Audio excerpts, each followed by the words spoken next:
মোগল সাম্রাজ্য প্রতিষ্ঠা করেন বাবর এবং তার পরবর্তীকালে হুমায়ুন ও আকবরের পরে সম্রাট হন জাহাঙ্গীর। ১৬০৫ সালে জাহাঙ্গীর চতুর্থ সম্রাট হিসাবে সিংহাসনে বসেন। এটাই ছিল সেই মুহূর্ত যখন ব্রিটিশ ইস্ট ইন্ডিয়া কোম্পানি ভারতে বাণিজ্য করতে আসে। তখন ব্রিটিশ অ্যাম্বাসাডার থমাস রো বেশ কিছুদিন জাহাঙ্গীরের রাজসভায় ছিলেন এবং বিভিন্নভাবে তাকে উপঢৌকন দিতেন। বেশ কিছুদিনের মধ্যে থমাস রো জাহাঙ্গীরের খুব প্রিয় হয়ে ওঠেন। এইভাবেই ব্রিটিশ ইস্ট ইন্ডিয়া কোম্পানি ভারতে বাণিজ্যের একচেটিয়া অধিকার পায়। এর ফলে ১৬৪৭ পর্যন্ত ইস্ট ইন্ডিয়া কোম্পানি ২৩টার কাছাকাছি ফ্যাক্টরি স্থাপন করে ভারতের বিভিন্ন প্রদেশে। ১৬২৭ সালে জাহাঙ্গীরের পরে শাহজাহান এবং তারপরে ১৬৫৮ সালে ঔরঙ্গজেব সিক্সথ মোগল সম্রাট হন। ঔরঙ্গজেবের সময় ফ্রান্সের ইস্ট ইন্ডিয়া কোম্পানিও ভারতে আসে, তাদেরও ফ্যাক্টরি স্থাপনের পারমিশন দেওয়া হয়। ১৭০০ সালের গোড়ার দিকে বাংলাকে কেন্দ্র করে এক বড় সড় পরিবর্তন লক্ষ্য করা যায়। ঔরঙ্গজেব মুর্শিদ কুলি খাঁকে বাংলার দেওয়ান রূপে নিযুক্ত করেন। তখনকার সময় বাংলা ছিল এক সুবিশাল প্রদেশ, বর্তমানে যা বিহার, উড়িষ্যা, বাংলাদেশ এবং পশ্চিমবঙ্গ সেই সময় বাংলার পার্ট বলে মনে করা হতো এবং তখন বাংলার ক্যাপিটাল ছিল ঢাকা। মুর্শিদ কুলি খাঁ ১৭০৪-এ বাংলার রাজধানী পরিবর্তন করে মুর্শিদাবাদে। ১৭০৭ পর্যন্ত সম্রাট ছিলেন ঔরঙ্গজেব। ১৭১৩ সালের গোড়ার দিকে ফারুক শিয়ার নবম মোগল সম্রাট হিসেবে সিংহাসনে বসেন। ফারুক শিয়া ১৭১৭ নাগাদ ইস্ট ইন্ডিয়া কোম্পানিকে বিনা শুল্কে বাণিজ্যের অধিকার দেন ও এর সাথে সাথে মুর্শিদ কুলি খাঁকে বাংলার প্রথম নবাব পদে বসান। মুর্শিদ কুলি খাঁ বাংলা থেকে যত রাজস্ব আদায় হয় তা মোগল সম্রাটের সাথে ভাগ করে নিত। কিন্তু ১৭১৯ সালে ফারুক শিয়ারের মৃত্যুর পর মোগল সাম্রাজ্যের সাথে বাংলার সমস্ত সম্পর্ক ক্রমশ শেষ হয়ে যায়। তখন বাংলা স্বাধীন রাজ্য রূপে আত্মপ্রকাশ করে। ১৭২৭-এর শেষের দিকে মুর্শিদ কুলি খাঁ তার নিজের জামাই সুজাউদ্দিন খাঁকে বাংলার মসনদে বসান।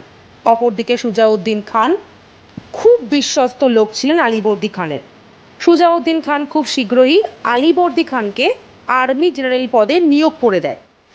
আর কিছুদিন পরে অর্থাৎ ১৭৩৩ নাগাদ আলীবর্দী খানকে বিহারের ডেপুটি সুবেদার হিসাবে নিয়োগ করেন। ১৭৩৯ সালে সুজাউদ্দিনের মৃত্যুর পর বাংলার নবাব হন সরফরাজ খান। আলীবর্দী খান সেই মুহূর্তে শুধুমাত্র ডেপুটি সুবেদার পদে থাকতে চায়নি। ১৭৪০ সালে তিনি গিরিয়ার যুদ্ধে সরফরাজ খানকে পরাজিত করেন এবং নিজেকে বাংলার নবাব বলে ঘোষণা করেন। আলীবর্দী খান ১৭৫৬ সাল পর্যন্ত বাংলার নবাব ছিলেন। ১৭৫৬ সালে তার মৃত্যুর পরে আলীবর্দী খানের কনিষ্ঠ কন্যা আমিনা বেগমের পুত্র ২৩ বছরের যুবক সিরাজউদ্দৌলা বাংলার মসনদে বসেন। সিংহাসনে বসার পর সিরাজ দেখল যে ব্রিটিশরা বাংলায় দুর্গ তৈরি করছে। ফোর্ট উইলিয়াম, যেটি কিনা ব্রিটিশ ইস্ট ইন্ডিয়া কোম্পানির এক শক্তিশালী ঘাঁটি। অ্যাকচুয়ালি ১৭৫৬-এ ইউরোপে ৭ বছর ধরে যুদ্ধ চলে, যেখানে ব্রিটেন ও ফ্রান্স একে অপরের প্রতিদ্বন্দ্বী হয়ে ওঠে। সেই মুহূর্তে ব্রিটিশদের মনে হয় যে ফ্রান্স ইস্ট ইন্ডিয়া কোম্পানি তাদের ফ্যাক্টরিতে আঘাত আনতে পারে, তাই এর পাশাপাশি মারাঠারা বাংলায় ক্রমাগত আক্রমণ আনে। তাই ব্রিটিশরা তাদের ফ্যাক্টরিকে সুরক্ষিত করার জন্য বড়সড় ঘাঁটি নির্মাণ করতে থাকে। কিন্তু ব্রিটিশ ইস্ট ইন্ডিয়া কোম্পানি কোনো যুক্তি সিরাজের ধোপে টিকছিল না। সিরাজ স্পষ্ট জানিয়ে দেয় বাংলার মাটিতে ইংরেজরা কোনো শক্তিশালী ঘাঁটি নির্মাণ করতে পারবে না।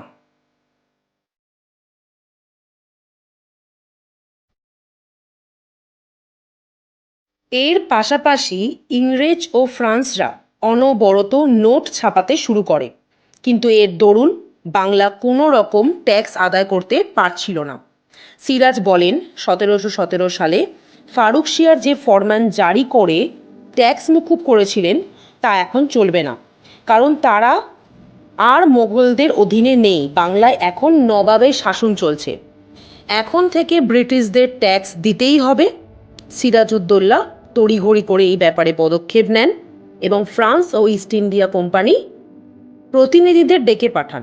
এবং বলেন যে তাদের কেল্লা তৈরির কাজ বন্ধ করতে হবে ও এবার থেকে নির্দিষ্ট হারে তাদের ট্যাক্স পে করতে হবে। ফ্রান্স ইস্ট ইন্ডিয়া কোম্পানি এই আদেশ মেনে নিলেও ব্রিটিশ ইস্ট ইন্ডিয়া কোম্পানি তা মানতে নারাজ হয়। তাই জন্য সিরাজউদ্দৌলা প্রচুর সৈন্যবাহিনী নিয়ে ফোর্ট উইলিয়াম অ্যাটাক করে। ইস্ট ইন্ডিয়া কোম্পানির প্রচুর সেনাবাহিনী সেখান থেকে পালিয়ে গেলেও 146 জনকে বন্দী করা হয়, যাদের মধ্যে প্রচুর মহিলা ও শিশুও ছিলেন। তাদেরকে ফোর্ট উইলিয়ামের একটা ছোট ঘরে আটক করে রাখা হয়। পরের দিন সকালে যখন দরজা খোলা হয় তখন দেখা যায় মাত্র 23 জন জীবিত আছেন। এই ঘটনাকেই ব্ল্যাক হোল ট্র্যাজেডি বলা হয়। সিরাজউদ্দিন অবশেষে ফোর্ট উইলিয়াম দখল করে নেন। পালিয়ে যাওয়া সৈন্যবাহিনীর দল ম্যাড্রাসের রবার্ট ক্লাইভকে চিঠি লিখে বিষয়টি জানায়। ক্লাইভ খবরটি শোনা মাত্রই 3000 পদাতিক সৈন্য নিয়ে বাংলার উদ্দেশ্যে রওনা হন। এর সাথে সাথে অ্যাডমিরাল ওয়াটসন নৌবহর নিয়ে কলকাতা পুনরুদ্ধারের জন্য যাত্রা শুরু করেন। খবরটি শোনা মাত্রই সিরাজউদ্দৌলা কলকাতার উদ্দেশ্যে রওনা দেয়। বেশ কিছুদিন যুদ্ধের পর ইংরেজদের সাথে আলীনগরে চুক্তি স্বাক্ষরিত হয়। আলীনগর নামটা এই কারণে হয় যে ব্ল্যাক হোল ট্র্যাজেডি ঘটনার পরে সিরাজ কলকাতার নাম বদলে আলীনগর রাখেন, আর এই সন্ধিটা মূলত কলকাতায় স্বাক্ষরিত হয়েছিল। এই সন্ধির দরুন ফোর্ট উইলিয়াম দুর্গ ব্রিটিশরা ফিরে পায়। ফারুক শিয়ার ফরমান জারি করে যে ট্যাক্স মুকুবের কথা বলেছিলেন তা সিরাজকে মানতে হবে। ইংরেজরা যত খুশি নোট ছাপাতে পারে, নিজ দুর্গ নির্মাণও করতে পারে এবং বাংলায় বিশাল সৈন্যবাহিনীও রাখতে পারবে। আলীনগরের সন্ধি এই দুই পক্ষের মধ্যে বেশি দিন শান্তি বজায় রাখতে পারেনি। রবার্ট ক্লাইভ স্থির করেন সিরাজকে বাংলার নবাব পদ থেকে সরিয়ে সিরাজের সৈন্যবাহিনীর প্রধান মীর জাফরকে বাংলার নবাব পদে লালসা দেখিয়ে নিজের দলে যুক্ত করবেন। তারপরে রবার্ট ক্লাইভ বাংলায় ফ্রান্স ইস্ট ইন্ডিয়া কোম্পানির চন্দননগরে ঘাঁটি আক্রমণ করে ও দখলও করেন। সিরাজ তখন মনে করেন ইংরেজরা তাদের সীমা লঙ্ঘন করেছেন, তাই তিনি ব্রিটিশদের বিরুদ্ধে আক্রমণের সিদ্ধান্ত নেন।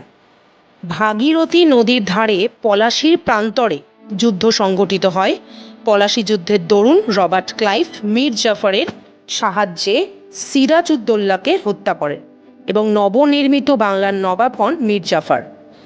ব্রিটিশ ইস্ট ইন্ডিয়া কোম্পানি, যে কিনা ভারতে আসে একটা বাণিজ্যিক সংস্থা হিসেবে, পলাশী যুদ্ধের দরুন রাতারাতি তারা সমস্ত রাজনৈতিক ক্ষমতারও অধিকারী হয়ে ওঠে।